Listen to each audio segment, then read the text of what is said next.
Have you ever stumbled upon a name that sounds too good to be true? A name that promises innovation, financial freedom, a revolution in banking? A name like Roger Bank? You're not alone. In a world saturated with online financial services, the lines between legitimate institutions and fleeting digital phantoms can blur. So, let's cut to the chase. Is Roger Bank a real bank? Or is it something else entirely? We've all been there, haven't we? Late night scrolling, bombarded with ads promising the next big thing. In the financial sector, these promises are amplified: lower fees, higher returns, seamless digital experiences.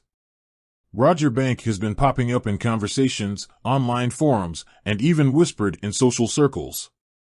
But what's the story behind this elusive name? To understand this, we need to consider the current landscape of banking. Traditional banks, with their brick-and-mortar branches and established reputations, are facing unprecedented competition from fintech startups and digital-only platforms. These newcomers promise agility, lower costs, and a user-friendly experience tailored to the modern consumer. In this context, a name like Roger Bank could easily blend in. It sounds contemporary, approachable, and vaguely familiar, doesn't it? The rise of digital banking has created a fertile ground for both innovation and, unfortunately, ambiguity. Regulations are constantly playing catch-up with technological advancements, and the speed at which information spreads online can make it difficult to separate fact from fiction. When a new player enters the market, it's crucial to do your due diligence. But how do you do that in a world where information is often fragmented and unreliable? Let's start with the basics. A legitimate bank, regardless of its digital footprint, must be regulated. This means it needs to be licensed and overseen by a recognized financial authority.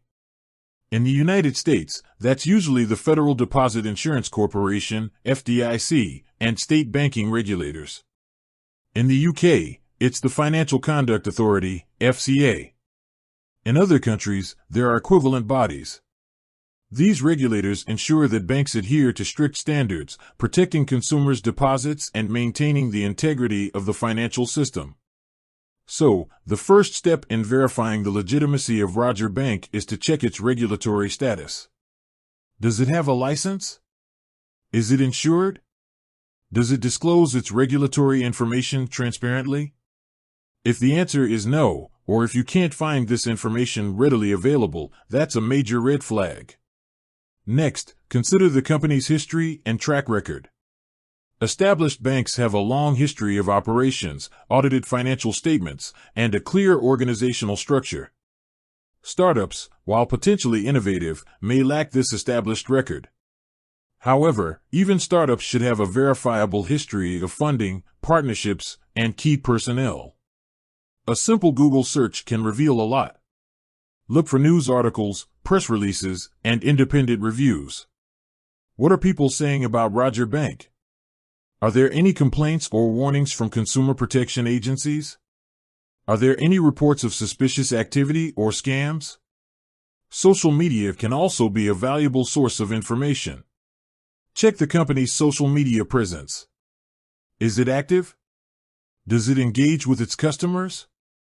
Are there any red flags in the comments or reviews? Be wary of accounts with a high number of fake followers or suspiciously positive reviews.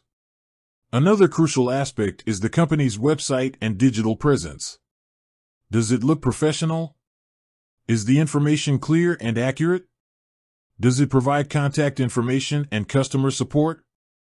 Be wary of websites that are poorly designed, contain grammatical errors, or lack basic information.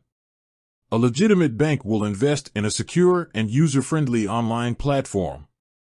Now, let's talk about the specific claims made by Roger Bank. What are they promising? Are they offering unusually high returns or unusually low fees? If something sounds too good to be true, it probably is. Be skeptical of any financial service that promises guaranteed returns or risk-free investments. Transition: screen capture of a news article about a financial scam. Financial scams are becoming increasingly sophisticated, and fraudsters are constantly finding new ways to exploit unsuspecting consumers. They often use similar tactics, promising high returns, creating a sense of urgency, and impersonating legitimate institutions. Be vigilant and never provide personal or financial information to anyone you don't trust. In the case of Roger Bank, we need to ask some pointed questions.